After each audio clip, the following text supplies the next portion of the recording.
तो मैं सारी तरह की एंकरिंग करता था, कोई ऐसी मेरी स्पेशलाइजेशन तो थी नहीं।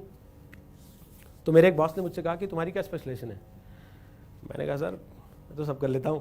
उन्होंने कहा भाई सब तो कर लेते हो, किसी चीज़ में मास्टरी तो होगी। मैं सर सब में मास्टरी है अपनी। तो उन्होंने कहा कि गुरु ऐसा है, सुनो आगे नहीं चल पाओगे इससे, कहीं मास्टरी बनानी होगी। मैंने कहा सर किस में बनेगी? बोले क्रिकेट में बनाओ। मैंने क्रिकेट का सीन ही देखा था तब तक, मैं तो अपने घर के बाहर क्रिकेट नहीं खेली थी आज तक कि बॉल तेज लग जाती थी। तो मैं घर के अंदर वाली क्रिकेट खेलता था केवल अपने भाई के साथ जितनी खेली थी। तो मुझे लगा क्रिकेट पे एंकरिंग करना। मैंने कहा यार अच्छा चलो मैं सोचता हूँ, कोई बात नहीं। अभी उन्होंने मुझे ऑफर दिया ही था, उसके 2 दिन बाद अचानक से मेरे पास कॉल आया कि आज शाम को तुम्हें क्रिकेट का शो करना कपिल देव के साथ। Kapil Dev was the guest. अब उससे बड़ा तो आदमी था नहीं उस वक्त हिंदुस्तान की क्रिकेट में कपिल देव से। तो कपिल देव के साथ बैठ के क्रिकेट का शो करना, ऐसे आदमी को जिसको क्रिकेट का सीन ही आता हो, वो क्या करेगा? मुझे लगा आज तो हो गया, नौकरी खत्म। आज ये आधे घंटे के शो के बाद तुझसे बुला करेंगे भैया ऐसा कुछ ना आता तुमको, तुम अपना वहीं करो, पर्दे के पीछे रहो, वीडियो एडिटिंग करो। तो मैं कैंटीन से खाना खा के निकल रहा था, अखबार एक उड़ता हुआ आया, पैर के पास पड़ा, मैंने उसे पाँव मारा तो वो उड़ के मेरे ऊपर ही आ गया। किसी ने ब्रेड पकड़ा, खाने के बाद फेंका होगा। तो उस पर रवि शास्त्री का कॉलम था, कायदे से 2-3 दिन पुराना ही अखबार था, और सबसे अच्छी बात हिंदी में था। तो वहाँ कैंटीन से न्यूज़ रूम तक जाते जाते मैंने पूरा पढ़ लिया, और पूरा पढ़ने के बाद मुझे लगा अच्छा तो मुझे काफ़ी कुछ पता है क्रिकेट के बारे में, इस पर तो मैं कर सकता हूँ। तो शाम का आधे घंटे का जो क्रिकेट का शो था, मैंने वो पाजी के साथ बैठ के किया। जितनी बातें कपिल देव उसमें रवि शास्त्री ने लिखी थी वो सारी पेल दी मैंने उसके अंदर। और जब शो खत्म हुआ तो उन्होंने मेरे से कहा कि तू क्यों नहीं करता क्रिकेट, तुझे तो अच्छा खासा ज्ञान है क्रिकेट का। मैं अब उनसे क्या बोलता? मैंने कहा सर मैं क्या बोलूँ इसमें, आप बोलो इन लोगों से, आप बोलोगे तो हो सकता है ये मेरे से करवा लें, मेरे को तो कोई दिक्कत नहीं है करने में। तो बाहर निकलते उन्होंने मेरे बॉस से कहा यार तू ऐसे मुंडे ने कराया करना, इसको बड़ा आता है क्रिकेट का यार, तेरे बाकी लोग तो मेरे से ही पूछते रहते हैं क्या पूछना है। तो हिंदुस्तान का सबसे बड़ा कप्तान आपकी पैरवी कर रहा है वहां पे खड़े होके, और आप सोच रहे हो कि यार मैंने गलत किया या सही किया। मेरे बॉस ने साथ ही बोल दिया हाँ सर कल से इसी से करा देते हैं, सुन तू ही कर लेना कल से। तो अब मुझे लगा भाई अब तू फंस गया। बट मैंने घर जाते ही क्या कहा, मैंने घर जाते ही सारे पुराने अखबार निकाले जो 5-7-10 दिन के पढ़े थे, सब में रवि शास्त्री के कॉलम काट काट के इधर रख लिए बेड साइड पे अपने, कि जब मौका मिले सोते जागते उठते बैठते टॉयलेट जाते नहाते खाते नाश्ता करते बस वही पढ़ लो, रवि शास्त्री का कॉलम पढ़ लो, रवि शास्त्री का कॉलम पढ़ लो, रवि शास्त्री का कॉलम पढ़ लो। फिर अपने एक दोस्त को बिठाया, मैंने कहा भाई तू मेरे को समझा दे ये थर्ड मैन क्या होता है, स्लिप क्या होती है, कवर क्या होता है, गली क्या होती है, मिडफील्ड क्या होता है, ऑन फील्ड क्या होता है, ऑफ साइड क्या होती है, वाइड क्या होती है, ये सारी चीज़ें तू मुझे समझा दे। उसने बाकायदे ग्राउंड बना के कागज़ पे सब चीज़ें मुझे समझाई सिखाई। और ये बात केवल उसे और मुझे ही पता थी कि जो आदमी टीवी पे रोज क्रिकेट का शो कर रहा है उसे ग्राउंड आज सिखा रहे हैं हम लोग कि कैसा होता है।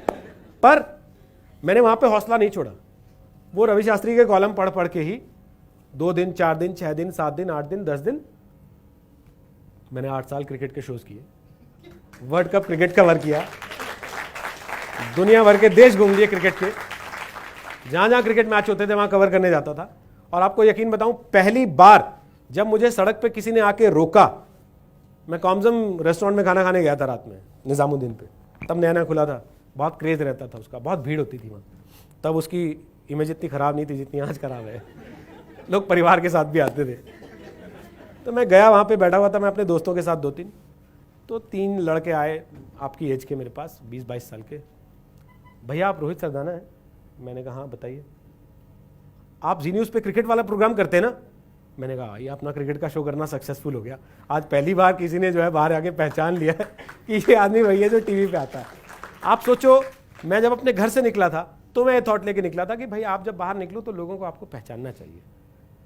तब वो 2006 में जाके 2007 में जाके मुझे लगा 2008 में जाके कि हाँ भाई अब उस दिशा में आपने बढ़ना शुरू कर दिया। अगर मैं पहले दिन उससे कह देता कि सर मेरा तो क्रिकेट में कोई ऐसा है नहीं इंटरेस्ट, मैंने कभी जीवन में क्रिकेट खेली नहीं, जैसा हम आमतौर पे करते हैं, कोई अपॉर्चुनिटी आती है हम उसको अपने उस पर टेस्ट करते हैं कि भाई हम इसके साथ कितने कंफर्टेबल हैं, और हम फाइनली उसको डिनाई या एक्सेप्ट कर लेते हैं। वहाँ पे आने के बाद वहाँ क्या होता है, वो अपॉर्चुनिटी जब हमारे हाथ से चली जाती है फिर हम बैठ के रोते हैं कि यार मौका आया था चला गया, किसी और को मिल जाता है, वो उसको एक्वायर कर लेता है, वो उस पर अपनी अचीवमेंट्स गेन करता है और फिर आपसे आगे बढ़ जाता है, आप वहीं के वहीं खड़े हुए देखते रह जाते हो। आप बाद में कहते हो जैसे वो शाहरुख वाली फिल्म थी चक दे, तो बाद में कई हीरोज़ कह रहे थे हाँ वो मुझे रोल ऑफर हुआ था, मैं उस वक्त कर नहीं पाया क्योंकि मैं बिजी था। भाई शाहरुख खान ने कर लिया और चक दे इतिहास बन गई, है ना। दंगल आमिर खान ने कर लिया, वो इतिहास बन गई। ऐसी कितनी ही फिल्में आपको मिलेंगी जहां पे एक हीरो कर लेता है, वो इतिहास बना देता है, और बाकी के लोग बाद में आके कह रहे होते हैं एक्चुअली ऑफर तो मुझे ही की गई थी लेकिन मेरे पास टाइम नहीं था। भाई तब तेरे पास टाइम नहीं था, अब तेरा टाइम खराब हो गया इसी वजह से। सो आप लोगों को मेरा यह सुझाव है कि जीवन में जब भी कोई ऐसा मौका आता है, कोई अपॉर्चुनिटी आती है, कोई ऐसी चीज आती है जहां पे आप हो सकता है उस समय उसके मास्टर नहीं भी हो, उसको डिनाय मत करो, उसको धक्का मत मारो, उसको लात मत मारो, उसको पकड़ो, अपने आप को जज करो। अगर आज की तारीख में कहीं आपको लग रहा है कि आपके पास थोड़ी सी भी पॉसिबिलिटी है कि आप उसको जस्टिफाई कर सकते हो अपने आप को थोड़ा सा मॉडिफाई करके, तो उसको करना चाहिए, उसको छोड़ नहीं देना चाहिए। क्योंकि जब आप छोड़ दोगे तो वो किसी और के लिए हो जाएगी, और जब वो किसी और के लिए हो जाएगी तो आपका कंपटीशन आपसे वहां से आगे निकल जाएगा, आप उससे पीछे रह जाओगे। तो मैं आप लोगों को सिर्फ इतना ही आज ये कहना चाहता हूं कि हम लोग बहुत सारी चीज़ों में, बहुत सारे मौके आते हैं जीवन में जहां हम बहुत छोटी छोटी बातों से कि अच्छा इसने ऐसा कह दिया, उसने वैसा कह दिया, इसने तो मेरे मन का नहीं कहा, मेरी मम्मी ने ऐसा बोल दिया, मेरे पापा ने ऐसा, हम उन चीज़ों को जाने देते हैं और फिर बाद में हम पछताते हैं। तो पछताने से बजाय बेहतर है उस समय उस चैलेंज को एक्सेप्ट कर लेना, उस चैलेंज को फेस करना, उस चैलेंज को टैकल करना और एक विनर की तरह आगे बढ़ जाना।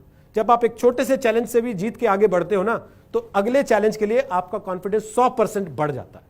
फिर सामने कोई बड़ा चैलेंज भी आता है तो आपको लगता है कि ठीक है, जब मैंने वो कर लिया था तो ये क्या चीज़ है, मैं ये भी कर ही लूंगा। और जब आप ये सोचते हो ना कि मैं ये भी कर ही लूंगा, तो फिर आप कर लेते हो। फिर कितनी भी दिक्कतें आए, फिर कोई आपको रोक नहीं सकता।